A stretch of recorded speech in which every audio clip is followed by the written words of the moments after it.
Hello welcome to score clever. நான் உங்கள் மலர். இன்னைக்கு டிசம்பர் 9 2025க்கான த ஹிந்து எடிட்டோரியல்ஸை இங்கிலீஷ்ல ஒரு வரி விடாம தமிழ்ல நாம சும்மா கேஷுவலா பேசி கத்துக்க போறோம். முக்கியமா இந்த எடிட்டோரியல்ஸ்ல இருக்கிற அத்தனை இம்பார்ட்டன்ட் வெக்காபுலரிஸும் அடங்கிய ஒரு பிரீமியம் பிடிஎஃப் எங்க ஸ்கோர் கிளவர் டெலிகிராம் சேனல்ல ஃப்ரீயா கொடுக்கறோம். சேனல்ல ஜாயின் பண்றதுக்கான லிங்க் கீழே டிஸ்கிரிப்ஷன்ல இருக்கு, மறக்காம ஜாயின் பண்ணிடுங்க. ஒன் மோர் திங், நீங்க ஒரு பிகினரா இருந்தா நான் சொல்றது கொஞ்சம் கேளுங்க. நான் ஒவ்வொரு சென்டென்ஸையும் எக்ஸ்பிளைன் பண்ணும்போது உங்களுக்கு புரியலனா feel free to pause and analyze. புரிஞ்சதுக்கு அப்புறமா அந்த சென்டென்ஸை 2 தடவை கொஞ்சம் சத்தமா படிங்க. இதை நீங்க ஒரு 6 மாசம் பண்ணுனீங்கன்னா போதும், உங்க இங்கிலீஷ் நாலேஜ்ல ஒரு டிராஸ்டிக் இம்ப்ரூவ்மெண்ட் இருக்கும். இது ஏன் கேரண்டி? சரி, இன்னைக்கான முதல் எடிட்டோரியல்குள்ள போலாமா? Editorial 1, carceral culture on prisons and disability related facilities. அதன் தலைப்பு கார்சரல் கல்ச்சர். அது என்ன? கார்சரல் அப்படின்னா சிறைச்சாலை சம்பந்தப்பட்ட, சிறைச்சாலை கலாச்சாரம். On prisons and disability related facilities, அதாவது சிறைகள் மற்றும் மாற்றுத்திறனாளிகளுக்கான வசதிகள் பற்றியது. Prison manuals must mandate disability related facilities. இதன் துணை தலைப்பு சிறைச்சாலைகளுக்கான கையேடுகள் மாற்றுத்திறனாளிகளுக்கான வசதிகளை கட்டாயமாக்க வேண்டும். The Supreme Court of India's directions last week to provide disability-related support in prisons. சென்ற வாரம் இந்திய உச்சநீதிமன்றம் சிறைகளில் மாற்றுத்திறனாளிகளுக்கான ஆதரவை வழங்கச் சொல்லி சில டைரக்ஷன்ஸ் கொடுத்திருக்கு. Arose from a petition seeking to implement the existing disability law in places of detention. இந்த உத்தரவு எங்கிருந்து வந்துச்சுன்னா, ஏற்கனவே நடைமுறையில இருக்கிற மாற்றுத்திறனாளிகள் சட்டத்தை சிறைச்சாலைகள் போன்ற தடுப்பு காவலிடங்களில் செயல்படுத்தணும்னு ஒரு மனு தாக்கல் செஞ்சாங்க. அதிலிருந்துதான். Drawing on the experiences of G.N. Saibaba and Stan Swami. இது G.N. சாய்பாபா மற்றும் Stan Swami ஆகியோரோட அனுபவங்களை அடிப்படையாக கொண்டது. Both men had serious physical conditions. இந்த 2 பேருக்குமே கடுமையான உடல்நல பிரச்சனைகள் இருந்துச்சு. And asked for allowances that would have allowed them to cope with prison life. அதனால சிறை வாழ்க்கையை சமாளிக்க சில சலுகைகள் கேட்டாங்க. The state delayed or refused them these accommodations with grave consequences. ஆனா அரசாங்கம் இந்த வசதிகளை செய்து தர தாமதப்படுத்தியது அல்லது மறுத்துவிட்டது. இதனால ரொம்ப மோசமான விளைவுகள் ஏற்பட்டுச்சு. Tailing to the constitutional guarantees of equality and life with dignity for prisoners. கைதிகளுக்கான சமத்துவம் மற்றும் கண்ணியமான வாழ்க்கைக்கான அரசியலமைப்பு உத்தரவாதங்களோட இதை இணைத்து பார்க்கும்போது, The Rights of Persons with Disabilities Act 2016 obligates governments to ensure support for all services in their control. மாற்றுத்திறனாளிகள் உரிமைகள் சட்டம் 2016 அரசாங்கம் தன்னோட கட்டுப்பாட்டுல இருக்கிற எல்லா சேவைகளிலும் மாற்றுத்திறனாளிகளுக்கு ஆதரவளிப்பதை கட்டாயமாக்குகிறது. Many failures in implementing the act are structural, however. ஆனாலும் இந்த சட்டத்தை செயல்படுத்துவதில் உள்ள பல தோல்விகள் அமைப்பு ரீதியானவை, அதாவது சிஸ்டம்லேயே கோளாறு. Prisons are a state subject, whereas the union government shapes policy through a model prison manual, laws and advisories. சிறைச்சாலைகள் மாநில அரசின் கீழ் வருது, ஆனா மத்திய அரசு ஒரு மாதிரி சிறைச்சாலை கையேடு, சட்டங்கள் மற்றும் ஆலோசனைகள் மூலமா கொள்கைகளை உருவாக்குது. நம்ம ஜிஎஸ்டி மாதிரி இங்கேயும் ஒரு குழப்பம். Recent national guidelines on prisoners with disabilities acknowledge special needs.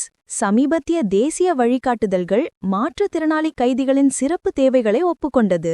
And called for accessible infrastructure and procedures. மேலும் எல்லோரும் பயன்படுத்தக்கூடிய உள்கட்டமைப்பு மற்றும் நடைமுறைகள் வேண்டும் என்று கூறியது. Whereas many state prison manuals still reflect older assumptions about a prisoner who is physically able. ஆனா பல மாநில சிறைச்சாலை கையேடுகள் இன்னமும் ஒரு கைதி என்பவர் உடல் ரீதியாக முழு தகுதியுடன் இருப்பார் என்ற பழைய எண்ணத்தையே பிரதிபலிக்கின்றன. நம்ம எக்ஸாம் சிலபஸ் மாதிரி இதுவும் அப்டேட் ஆவே மாட்டேங்குது போல. In a separate matter, the court has held that caste-based segregation in jails is unconstitutional.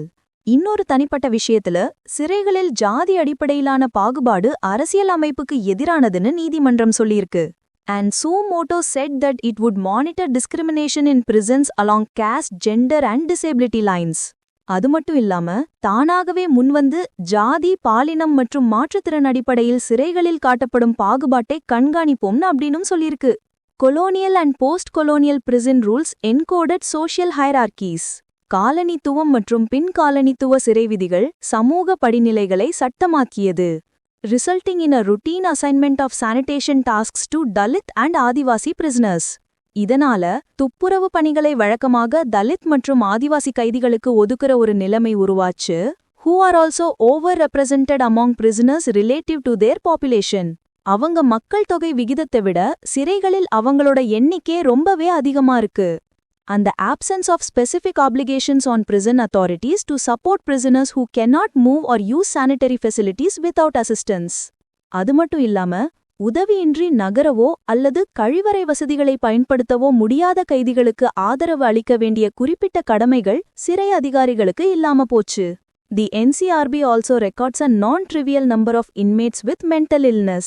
தேசிய குற்ற அடவான காப்பகம் மனநோயால் பாதிக்கப்பட்ட கைதிகளின் எண்ணிக்கையும் கணிசமான அளவில் இருப்பதாக பதிவு செய்துள்ளது.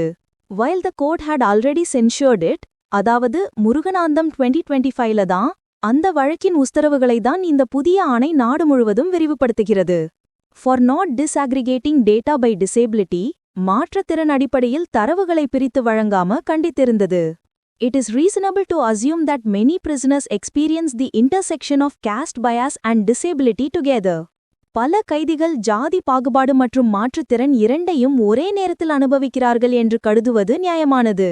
Yet, prison rules and oversight mechanisms have repeatedly normalized the idea that the discomfort faced by some bodies is part of the sentence. ஆனாலும் சிறை விதிகள் மற்றும் மேற்பார்வை அமைப்புகள் மீண்டும் மீண்டும் சில உடல்கள் எதிர்கொள்ளும் அசௌகரியம்தான் தண்டனையின் ஒரு பகுதி என்ற எண்ணத்தை இயல்பு நிலையில் கொண்டு வந்துள்ளன. Rather than something the state needs to prevent. அதை அரசாங்கம் தடுக்க வேண்டிய ஒரு விஷயமாக பார்க்காமல். ரொம்ப கொடுமை இது. Following on from the new order, the center and states need to amend prison manuals to include clear duties about disability-related accommodation. இந்த புதிய உத்தரவை தொடர்ந்து மத்திய மற்றும் மாநில அரசுகள் மாற்றுத்திறனாளிகளுக்கான தங்குமிடம் தொடர்பான தெளிவான கடமைகளை சேர்க்க சிறை கையேடுகளை திருத்த வேண்டும். And screen for disability at admission and support individuals. மேலும் கைதிகளை சிறையில் சேர்க்கும் பொழுதே மாற்றுத்திறன் குறித்து சோதித்து தனிநபர்களுக்கு ஆதரவளிக்க வேண்டும். These measures require more funds. இந்த நடவடிக்கைகளுக்கு அதிக நிதி தேவைப்படும், which means the state also needs to confront its carceral austerity. அப்படின்னா அரசாங்கம் தன்னோட carceral austerity, அதாவது சிறை தொடர்பான சிக்கன நடவடிக்கைகளை எதிர்கொள்ள வேண்டும். Wherein it expands the punitive and security capacity of prisons at the expense of dispensing rights-related functions. ஏனா அரசாங்கம் உரிமைகள் தொடர்பான செயல்பாடுகள் செய்யற செலவுல சிறைகளின் தண்டனை மற்றும் பாதுகாப்பு திறனை மட்டும் விரிவுபடுத்துது. Prison budgets have to be redesigned to treat accessibility and non-discrimination as core obligations. சிறைச்சாலைகளுக்கான நிதி ஒதுக்கீடுகள் அணுகல் தன்மை மற்றும் பாகுபாடின்மை ஆகியவற்றை முக்கிய கடமைகளாக கருதி மறுவடிவமைக்கப்பட வேண்டும். Finally, independent inspections and routine publication of disaggregated data on caste and disability inside prison should support public oversight. இறுதியாக, சிறைகளுக்குள் ஜாதி மற்றும் மாற்றுத்திறன் குறித்த தனித்தனியாக பிரிக்கப்பட்ட தரவுகளை சுதந்திரமான ஆய்வுகள் மூலமாகவும் வழக்கமான வெளியீடுகள் மூலமாகவும் வெளியிடுவது பப்ளிக் ஓவர்சைட், அதாவது பொதுமக்களோட மேற்பார்வைக்கு உதவும். Or else the court's directions will remain paper tigers. இல்லையெனில் நீதிமன்றத்தின் உத்தரவுகள் வெறும் காகித புலிகளாகவே இருக்கும், அதாவது எழுத்துல மட்டும்தான் வீரம், செயல்ல ஒன்னும் இருக்காது. ஹே ஃபாக்ஸ், ஒரு சின்ன பிரேக். இந்த பாட்காஸ்ட் இனிஷியேட்டிவ் உங்களுக்கு பிடிச்சிருக்கா? உங்க ஃபீட்பேக்க மறக்காம கமெண்ட்ல சொல்லுங்க. இதை உருவாக்குறதுக்கு உண்மையிலேயே நிறைய எஃபர்ட் தேவைப்படுது. சோ உங்க சப்போர்ட் எங்களுக்கு ரொம்ப முக்கியம். இந்த பாட்காஸ்டுக்கு ஒரு லைக் கொடுத்து உங்க ஃப்ரெண்ட்ஸ் கூட ஷேர் பண்ணுங்க. மறக்காம சப்ஸ்கிரைப் பண்ணிடுங்க. By the way, English vocabularies, idioms and phrases-லாம் மனப்பாடம் பண்ண ரொம்ப கஷ்டப்படுறீங்களா? கவலையே வேண்டாம். எங்க score clever app Google play ஸ்டோர்ல இருக்கு. அதுல இருக்கிற யூனிக் லேர்னிங் டெக்னிக் மூலமா நீங்க ஒரு தடவை கத்துக்கிட்டா போதும், வாழ்க்கையில மறக்கவே மாட்டீங்க. ஆப்பை இப்பவே டவுன்லோட் பண்ணுங்க. A new way of learning awaits you. Alright, let's get back. ரெண்டாவது எடிட்டோரியலுக்கு போலாம். இது எக்கானமி சம்பந்தப்பட்டது. கொஞ்சம் கஷ்டமா இருந்தாலும் நான் ஈஸியா புரிய வைக்கிறேன். Editorial 2. Prudent Action on RBI Interest Rate Cuts. தலைப்பு Prudent Action அப்படின்னா விவேகமான நடவடிக்கை. எதை பத்தினா ரிசர்வ் வங்கி வட்டி விகிதங்களை குறைப்பது பற்றியது. The RBI needs to be ready for a quick policy pivot as it cuts rates. துணை தலைப்பு ரிசர்வ் வங்கி வட்டி விகிதங்களை குறைக்கும்போது கொள்கைகளை விரைவாக மாற்றுவதற்கும் தயாராக இருக்க வேண்டும். பிவட் அப்படின்னா ஒரு அச்சில் சுற்றுவது, இங்கே கொள்கையை மாற்றுவது. The decision made by the Reserve Bank of India's Monetary Policy Committee, MPC, to cut interest rates once again by 25 basis points to 5.25%. இந்திய ரிசர்வ் வங்கியின் பணவியல் கொள்கை குழு எம்பிசி வட்டி விகிதங்களை மீண்டும் ஒரு முறை 25 அடிப்படை புள்ளிகள் குறைத்து 5.25% ஆக்கியுள்ளது. பேசிஸ் பாயிண்ட்ஸ்னா ஒன்றுமில்ல, 100 பேசிஸ் பாயிண்ட்ஸ் சேர்ந்தா 1%. So 25 basis பாயிண்ட்ஸ்னா 0.25% குறைச்சிருக்காங்க. பேங்கருங்க பேசுகிற ஒரு லிங்கோ இது. Is both an assessment of India's current economy and also of what to expect over the next few months. இந்த முடிவு இந்தியாவின் தற்போதைய பொருளாதாரத்தின் ஒரு மதிப்பீடு மற்றும் அடுத்த சில மாதங்களில் என்ன எதிர்பார்க்கலாம் என்பதையும் குறிக்கிறது. Cumulatively, interest rates have been cut by 125 basis points in calendar year 2025. மொத்தமாக 2025ஆம் ஆண்டில் வட்டி விகிதங்கள் 125 அடிப்படை புள்ளிகள், அதாவது 1.25% குறைக்கப்பட்டுள்ளன. The last time such large cuts had been implemented was in 2019. கடைசியாக இவ்ளோ பெரிய குறைப்புகள் 2019இல் செய்யப்பட்டிருந்தன. When rates had been cut by 135 basis points in reaction to a plummeting growth rate. அப்போது சரிந்து கொண்டிருந்த வளர்ச்சி விகிதத்திற்கு எதிர்வினையாக வட்டி விகிதங்கள் 135 அடிப்படை புள்ளிகள் குறைக்கப்பட்டன. India's quarterly GDP growth rate had fallen from 8.9% in March 2018 quarter to 3.3% by the quarter ended December 2019.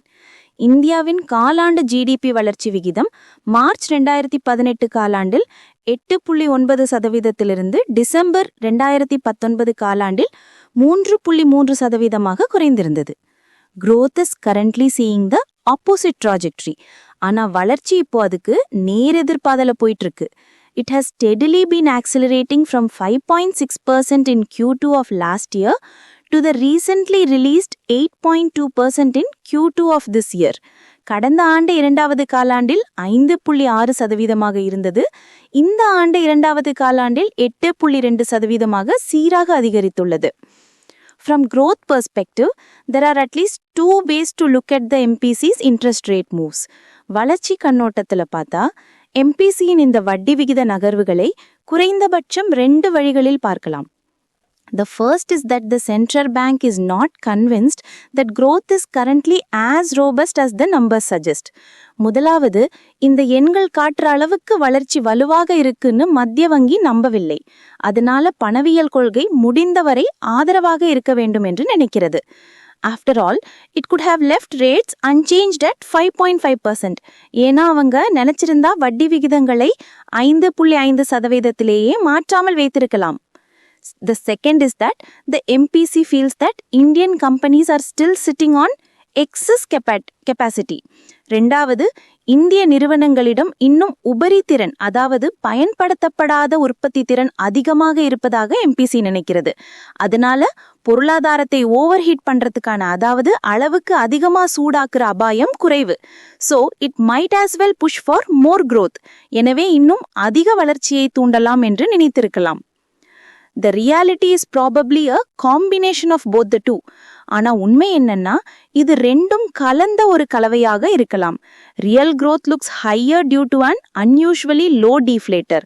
அசாதாரணமாக குறைந்த deflator காரணமாக உண்மையான வளர்ச்சி அதிகமாக தெரிகிறது. And companies can certainly afford to invest more, even if this is fueled by debt. நிறுவனங்கள் நிச்சயமாக இன்னும் அதிகமாக முதலீடு செய்ய முடியும், இது கடனால் தூண்டப்பட்டாலும் சரி. A rate cut addresses both these issues. ஒரு வட்டி விகித குறைப்பு இந்த இரண்டு பிரச்சனைகளையும் சரி செய்கிறது. The MPC also possibly feels that the economic impact of the USA's 50% tariffs have not yet fully played out. அமெரிக்காவின் 50% இறக்குமதி வரிகளின் பொருளாதார தாக்கம் இன்னும் முழுமையாக வெளிவரவில்லை என்றும் MPC நினைக்கிறது. Supply chains take some time to realign. விநியோகச் சங்கிலிகள் மீண்டும் சீரமைக்க சிறிது காலமாகும். So there might still be a further shift away from Indian exporters. எனவே இந்திய ஏற்றுமதியாளர்களிடமிருந்து இன்னும் ஒரு விலகல் ஏற்பட வாய்ப்புள்ளது. cheaper credit going ahead something Indian MSMEs, especially exporters, will welcome. எதிர்காலத்தில் மலிவான கடன் கிடைப்பது இந்திய MSMEகளுக்கு, குறிப்பாக ஏற்றுமதியாளர்களுக்கு ஒரு வரப்பிரசாதமாக இருக்கும். On the inflation front, the MPC has lowered its outlook for the year to a benign 2%.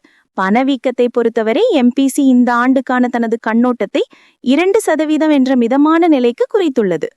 However, a jump in food prices or oil prices, for whatever reason, will undo all its calculations. ஆனாலும் food prices இல்ல oil pricesல ஏதாவது ஒரு காரணத்துக்காக ஏற்படுற திடீர் உயர்வு அதோட calculations எல்லாத்தையும் தவிட பொடியாக்கிடும். நம்ம மாச பட்ஜெட் மாதிரி தான் இதுவும். The MPC must be ready to raise rates at the first sign of inflation rising faster than expected. பணவீக்கம் எதிர்பார்த்ததை விட வேகமாக உயரும் முதல் அறிகுறியிலேயே வட்டி விகிதங்களை உயர்த்த MPC தயாராக இருக்க வேண்டும். The 2019 rate cut episode saw inflation jumping from 2% in January 2019 to 7.6% in about a year. 2019 வட்டி குறைக்கப்பட்ட போது பணவீக்கம் ஜனவரி 2019 2% சுமார் ஒரு வருடத்தில் 7.6% உயர்ந்தது. Taken together, the rate cut suggests that India's seemingly robust growth could do with further help, while inflationary worries are a thing of the past.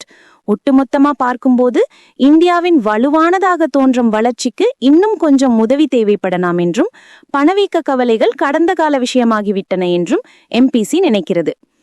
Its decision to retain its neutral stance is a prudent one. அதன் நடுநிலை நிலைப்பாட்டை தக்க வைத்துக் கொள்ளும் முடிவு ஒரு விவேகமானது. Global uncertainty is such that growth and inflation trajectories could reverse direction. உலகளாவிய நிச்சயமற்ற தன்மை அப்படி இருக்கு. வளர்ச்சி மற்றும் பணவீக்க பாதைகள் திடீரென்று திசை திரும்பக்கூடும், which would need a quick policy pivot. And that's a wrap on today's editorials. என்ன கொஞ்சம் ஹெவியா இருந்துச்சா? Don't worry, போக போக பழகிடும். Now for the most exciting part of our show. நீங்க தினமும் எடிட்டோரியல் படிக்கிறீங்களா? அதுல இருக்கிற vocabularies டெஸ்ட் பண்ண ஒரு ஃபன் வே தேடுறீங்களா? உங்களுக்காகவே ஸ்கோர் கிளவர் நடத்துகிறது The Editorial Vocab League.